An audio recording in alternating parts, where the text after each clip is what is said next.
Welcome to Wildlife Rehabilitation from Rescue to Release, a podcast dedicated to licensed wildlife rehabilitators and the veterinarians who support them.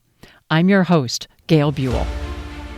Techniques we discuss here are meant for licensed wildlife professionals. If you aren't licensed and trained for wildlife rehabilitation, do not attempt to capture, hold, or rehabilitate any wild animal. If you find an injured wild animal, a wildlife professional can recommend next steps. We will tackle topics about rescue, care, management, reconditioning, and releasing wildlife found in North America. This is a deep dive into each subject. We hope to give rehabilitators information they can use because they're already going to great lengths to rescue and nurse animals back to health. There are three possible outcomes in wildlife rehabilitation: release, euthanasia, and placement.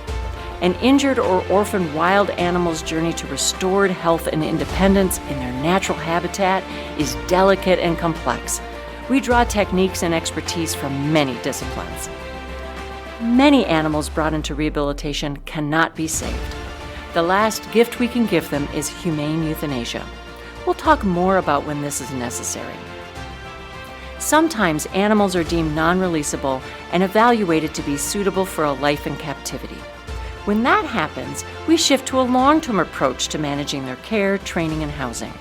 Some such animals serve as ambassador animals, a term for animals that rehabilitators use to educate the public. Each episode, we'll speak with experts who represent specialty topics across the profession of wildlife rehabilitation, ambassador animal care and management, showcasing best practices. Hey everyone, thanks for joining us. We are talking about a subject today that I really don't know a lot about, so I am really interested to get started. We are going to be talking to Ruby Davis, and she is the wildlife biologist and wildlife rehabilitation director of the Carolina Wildlife Conservation Center in North Carolina. So Ruby, thank you for being here today. Yeah, absolutely. I'm always excited to talk about skunks. Man, I heard you on another podcast, Yep. and I was so excited. You were also talking about skunks, but it was at a higher level, because it wasn't for wildlife rehabilitators. And I need to have you on this podcast because everybody needs to hear a lot more about skunks. So Yeah. could you, for our listeners, tell everybody a little bit of your origin story? Okay. For me personally, I actually became a rehabber probably about 15 plus years ago. And I have to admit, I was one of those guilty people that had an outdoor cat and that would bring me victims. And so I felt like I was responsible for taking care of those patients. So I did. I took the basic rehab class and got my license. But it's funny how things fall into place, because then that led me to getting my wildlife biology degree and becoming a wildlife biologist.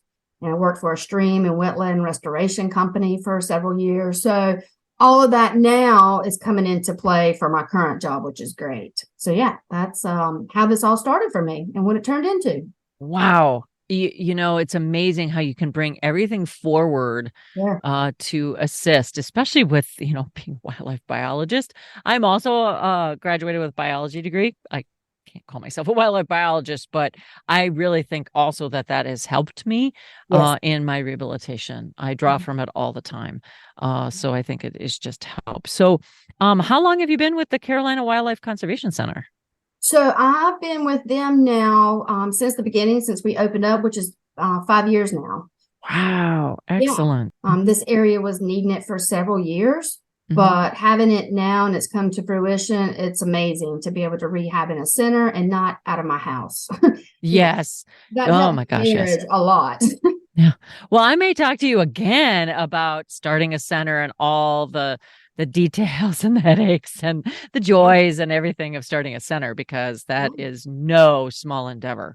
It's at all. not, but I'll be happy to share any information I can with you to help Oh, you awesome. achieve that. Awesome. Because there's a lot of folks out there struggling, trying to figure out the path Yeah. that they should take in this.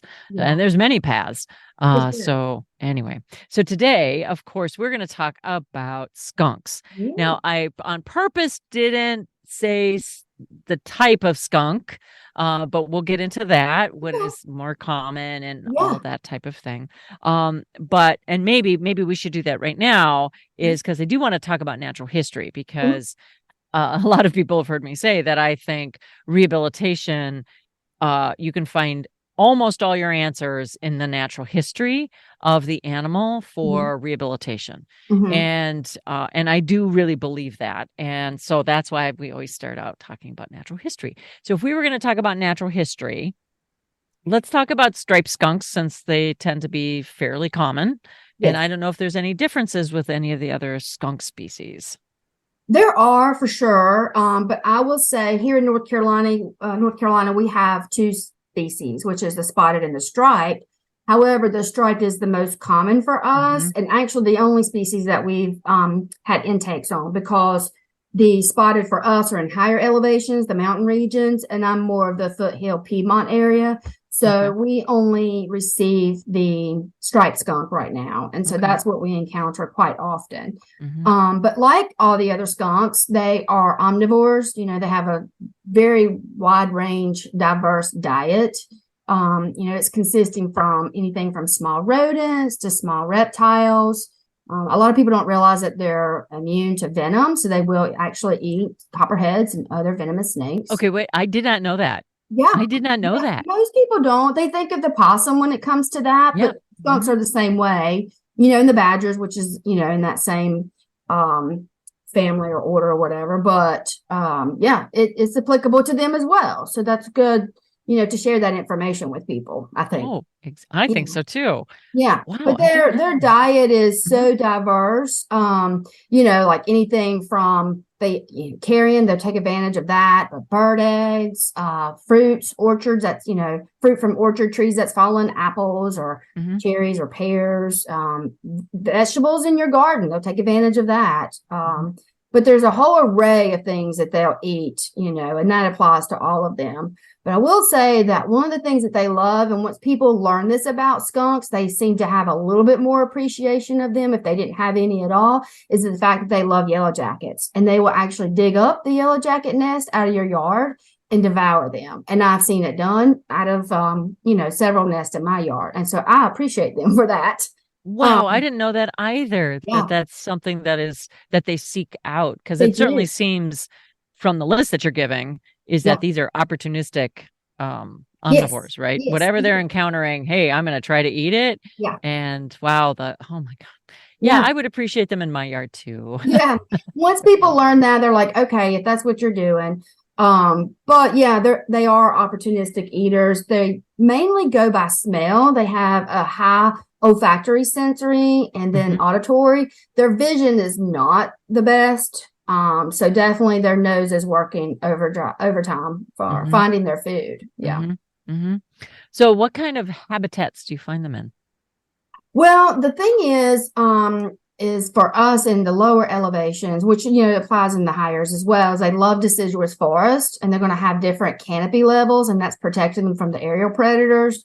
Mhm. Your owls are your number one predators for them, natural predators, I should say, because your owls don't smell, so they'll definitely go after a skunk and not worry Yep. about being Mhm. sprayed. Whereas your other mammals, such as your coyotes or foxes, they'll think twice about that.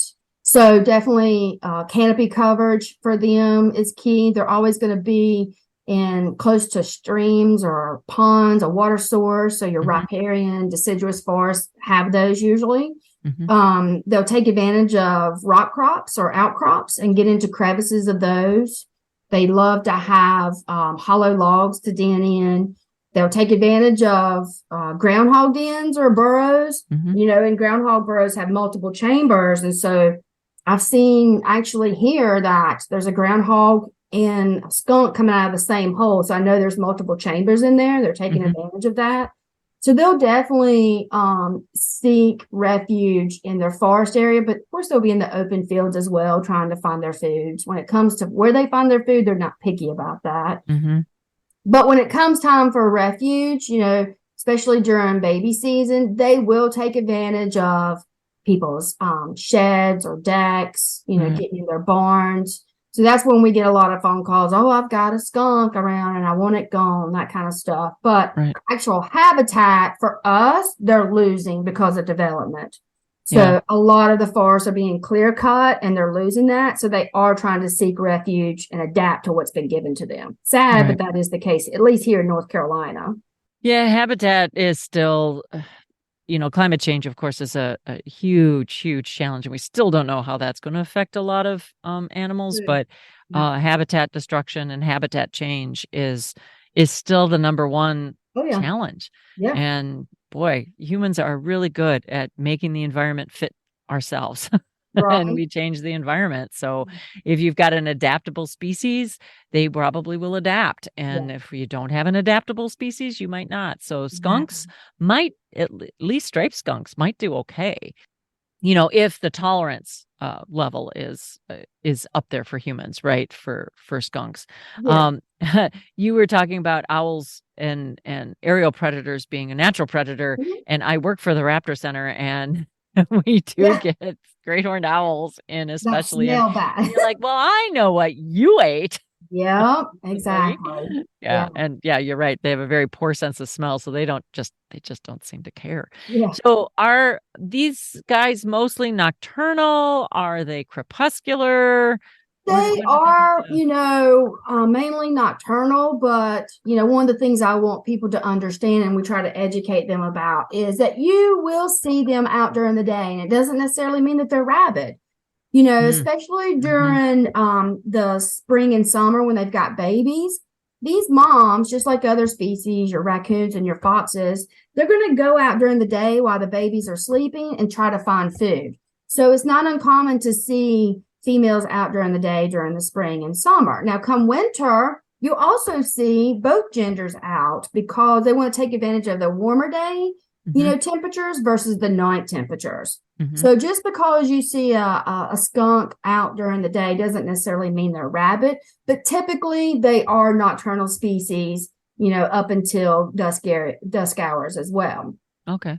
But, that's the main thing that we get calls about too with them and other species. Oh, they're out during the day, they must be rabid. No, that's not necessarily true. Unless they're showing some other symptoms, then we just tell people to use caution, right? And give them space. Don't just go running up on a skunk because you will encounter the worst part of it, which is being sprayed. That's right. Oh my gosh. We're going to talk about that when raising orphans later about how to deal with, because they develop that ability very, very early. They do. I think. Yeah, they do. So we'll talk about that later. So, okay. So let's talk about, still in their natural history, kind of a life cycle. And skunks aren't really, quote unquote, herd or pack animals. They're more solitary, which is probably a good thing for lots of reasons. Let's talk life cycle. Okay. Well, we've got the females, which are your does, and your males, which are bucks. And of course, they're going to mate. For us, they'll start mating in January and February. For you guys in Minnesota, I don't know how long or how soon your winter starts, but they're mating during the winter and they're going to have babies in spring and summer. Okay. And for the striped skunk, the gestation period, is 65 to 75 days, I believe. And they can have anywhere from 1 to 10 kits. But, depending on the availability of food will also dictate how many offspring they have, right? And that's with most of your animals anyways. The average that we see is probably about 5, I think is the most we've had in a litter, maybe 6, but I haven't had any more than that. But the males do not help with the raising of the babies. Mom's doing it all by herself. So again, she's out trying to find food during the day or whenever she can when the kids are sleeping, because once they're big enough, which is about 2 months, they're going to be following her around. And so you'll see them together, actually. It's so cute because they'll follow in a single file line or they're like huddle around her, but they move together. Once they're up and about and able to be mobile, one of the things I want people to realize is if you see baby skunks without a mom, then they need to come into care because they should not be without a mom at any time. So it's not, so that part is a little bit different than like a raccoon. If a raccoon mom is moving kits from one place to another, you might be able to leave the kit in a box with a, thing to Yeah. keep it warm or whatever. Trying to And then reunite. for reuniting, same thing Yeah. with squirrels. Yeah. But if you see a baby skunk on its own, it's No, orphaned. we don't reunite with those because 9 times out of 10, you don't even know where their den is, or you don't know, of course, if mom was killed. But by the time people find baby skunks, they're already in bad condition. Okay. Usually they are dehydrated for sure. And their fur is very deceiving and can mislead people like, oh, it looks healthy, it's nice and fluffy. But like I said, that fur is so deceiving unless you're actually familiar with them and putting hands on. 9 times out of 10, people don't realize that they're dehydrated and emaciated. Mm-hmm. Mm-hmm. So yeah, if you find an orphaned or even a letter without a mom, they need to come into care Okay. because mom does not leave her babies like that. Okay. And that's good to know that good mom and is not going to abandon at the Exactly. first sign of problems or anything. So since they, like hollow logs, they'll go in outcroppings, they'll go in a lot of other things. Is that where they choose for their den too? Yes, they do. If mom feels like it's safe and, they're protected from mainly the predators, they would definitely take advantage of, like I said, the groundhog dens or burrows, vacant fox dens. They'll take advantage of those. The thing about striped skunks is that they're not fearful of trying to find food wherever, but of course they may encounter dogs. Right. So being underneath sheds and people's backyards can be a risk for them. But normally once they have their babies, they disperse very quickly. Mom decides, okay, it's time for us to leave and let's go find something else to live in. Okay. But, by the fall, all the babies have dispersed out. So when people complain about them being underneath their shed for any length of time, I let them know they're not going to stay there very long. They're nomadic, and they're going to want to find other places to sleep, find foods, and that kind of stuff. So, yeah. Okay. So that brings up a good point that they're not like holding a territory or anything like that, that they're pretty nomadic in their, and once they are on their own in the fall from mom, then, do they still kind of hang out together, or they just really just go on their merry way and brothers and sisters don't hang out with each other or anything? Way. Yeah. Typically they go about their merry way, especially the males, because they'll reach sexual maturity usually a little bit earlier than the females. Okay. But I do know that in the winter, you can find skunks hanging out together and sharing burrows, right? Okay.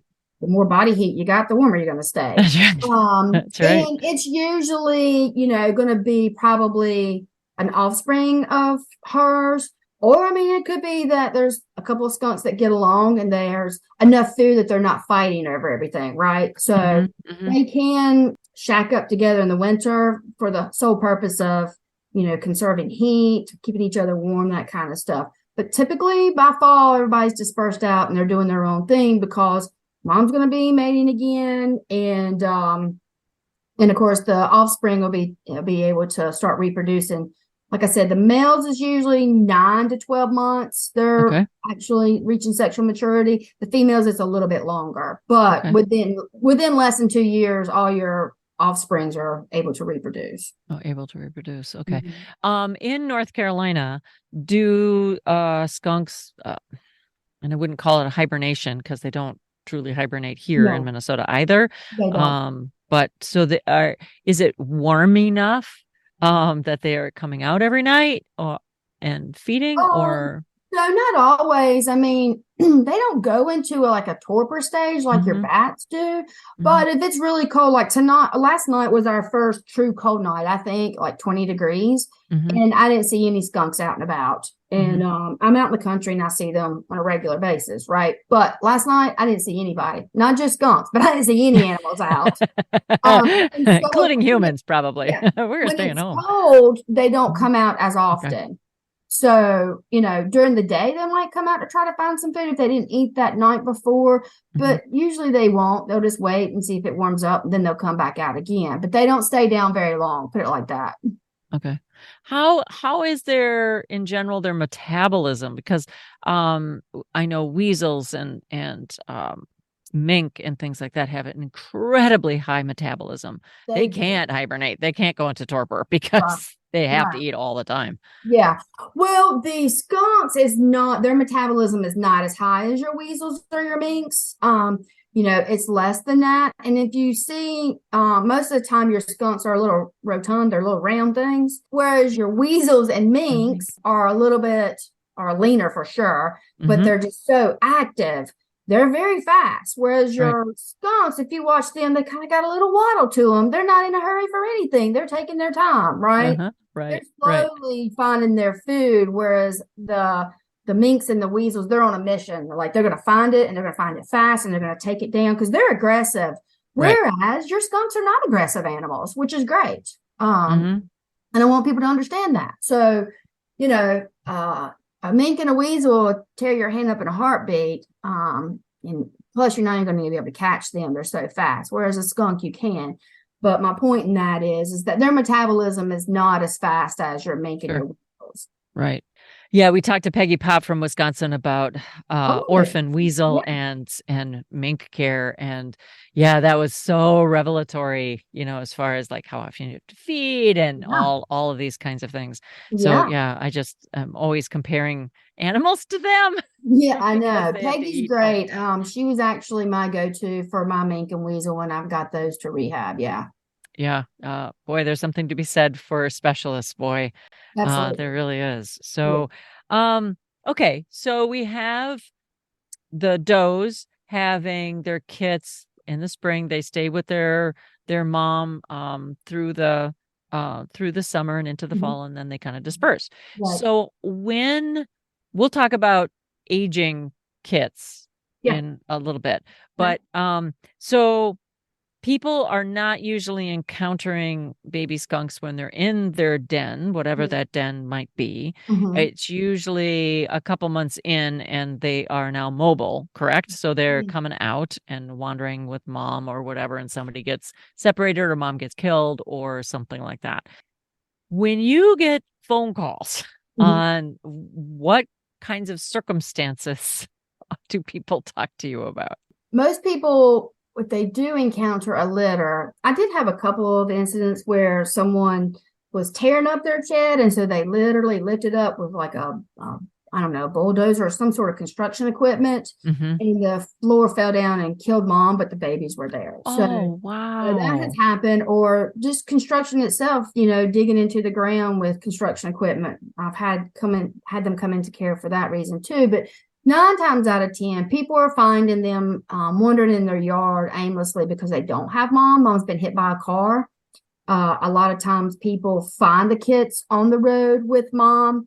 A lot of times they're deceased as well, and there may be like 1 or 2 left, or, mom was hit and killed, but the baby's still alive if she was transporting one, to another den site or something like that. But usually that's how we get the orphans, or actually nests or dens have been flooded out. We've had several come into care because they've been drowning or, flooded out. And that is never good because skunks have hypothermia really quickly. So it's always key to get them warmed up because we can definitely lose those pretty fast for that purpose, or for that reason, actually. Sure. But then we encounter adults and have adults on intake for a variety of reasons as well. Like I said, hit by cars if they survive that impact, attacked by dogs. We've encountered that several times. Poor little things get their head stuck in a jar. In yogurt containers. Yes. Yeah. Oh. Yeah, we've had those happen. Incidents where mom was sleeping with the babies underneath a brush pile and they set the brush pile on fire. Rat poison. We've had them come in for rat poison. So there's a whole array. Like I said, the natural predators are the least of their problems. It's the humans that cause more problems for them, it seems, and why we get the care. And of course, there's always sickness. The one thing I would say here in North Carolina is not the rabies that's killing the skunks, or even, raccoons for that matter. It's canine distemper. Distemper is really running rampant right now in the state of North Carolina. I don't know about other states. I feel certain it probably is. but that's the main cause of sickness here for our skunks in North Carolina. Right. Yeah. And raccoons, here in Minnesota, distemper, I'm on a rescue team, and that's all we've been doing this winter is Really? rescuing raccoons. And Yeah, it's that's like, oh, distemper. Yeah, we have very few raccoons with rabies.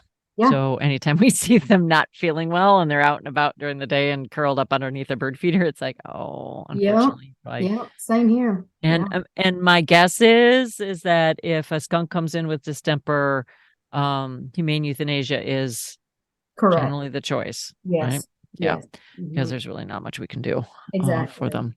Yeah. So I figured it would be the same, but thought should clarify that. Yeah. Okay, so telephone tips, things that, or things you put out on social media, or because skunks, of course, have a bad rap. Oh yeah. And people are like, oh my God, it was sprayed, or they're all rabid, or whatever. Mhm. What kinds of things do you tell people or help people with skunks to help them kind of moderate their views? Yeah. Well, the one thing for us on our hotline is we always ask for a picture. A picture can tell Mm-hmm. you a lot. Mm-hmm. So depending on the condition of what that animal looks like, and like I said earlier, if they're orphaned and by themselves, 9 times out of 10, they need to come into care. But other tips we tell them, especially if they're going to contain them for transport, is always wear gloves, right? And not just your typical latex gloves, but thick gloves, because they will bite. They're either scared or they're hurt, right? And Mm-hmm. so they don't Right. know that you're trying to help them. They're going to look at you as more as a threat. So we want to make sure we're using caution and common sense. And so always to wear gloves, never pick these animals up with bare hands. Other tips that we tell people is if you gently approach them and announce you're coming, they don't usually spray. And we do that when we're releasing with pre-release cages and stuff, and we'll talk about that later. But approaching slowly and not quickly, so you don't look like a big predator coming after them. We tell people to lay a towel over them. You've got your gloves on, but tuck the tail. If you tuck their tail, they're less likely to spray themselves. Oh, pro tip number one. Yeah. Yeah. And Yeah. they, like I said earlier, they're not aggressive animals. Mhm. They're pretty docile.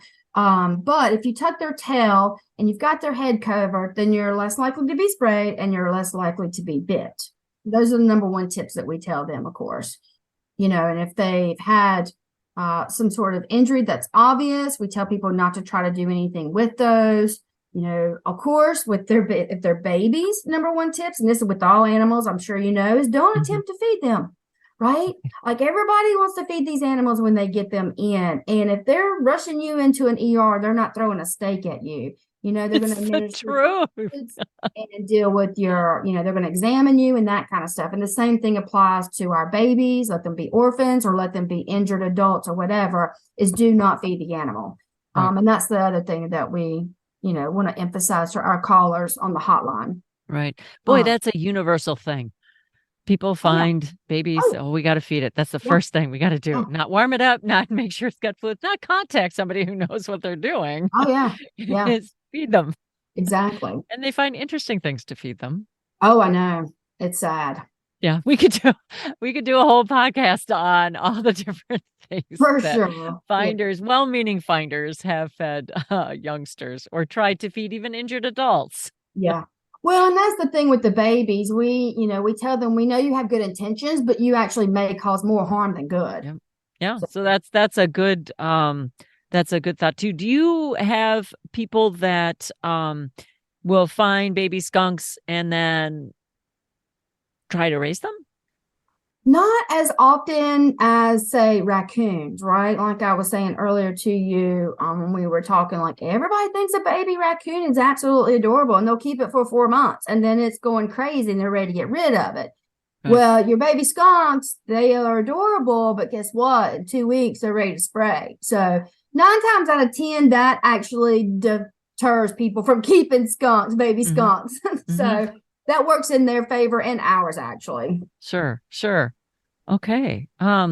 Anything else for what you would talk to? You and I were talking earlier about that the yellow jackets, which is still sticking with me, and the fact that they can that they are immune to venom, Mhm. which is very interesting to me. I mean,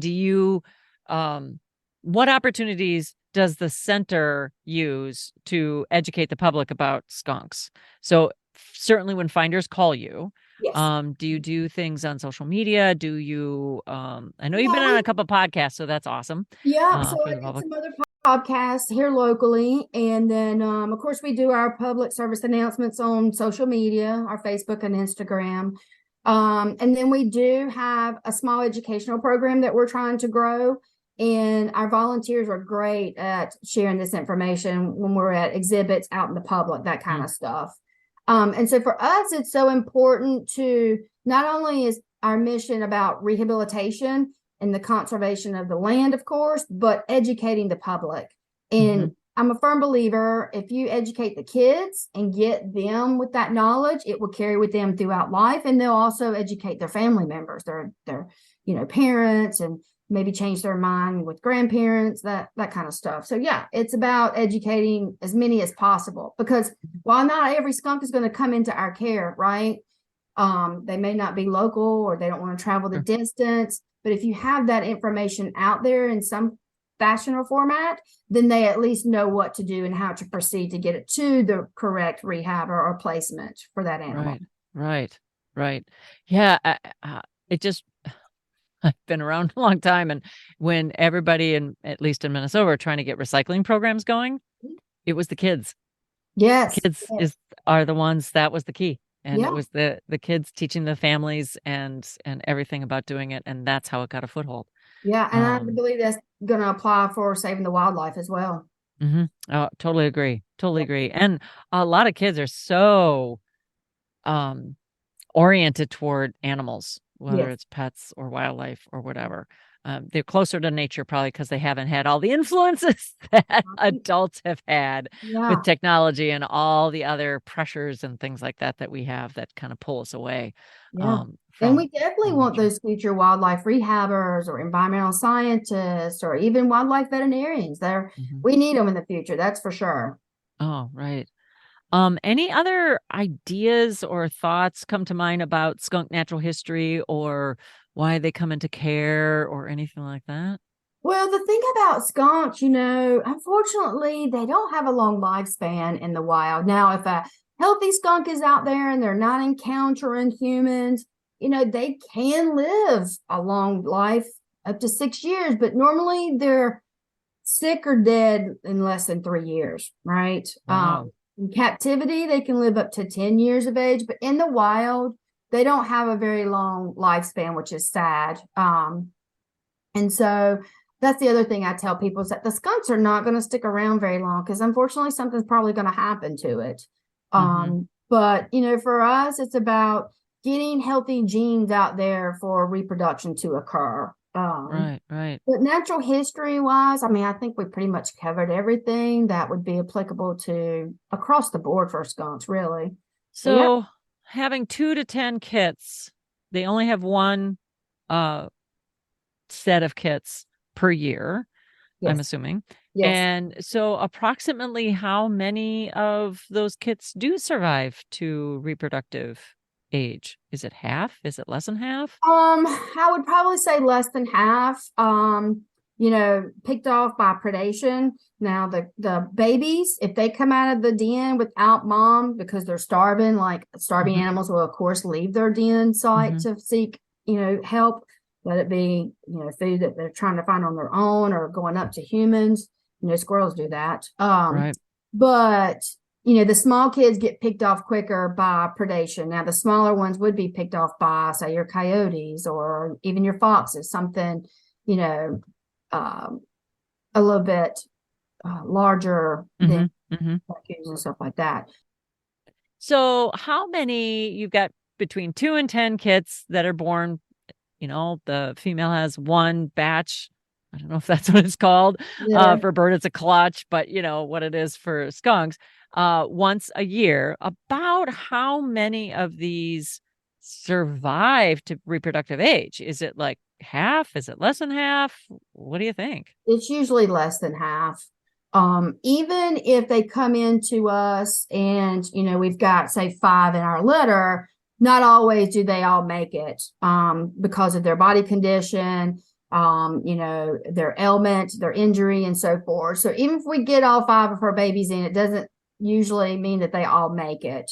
So less than half usually is what I would say for statistical, reasoning for release rate. Okay. Well, wow.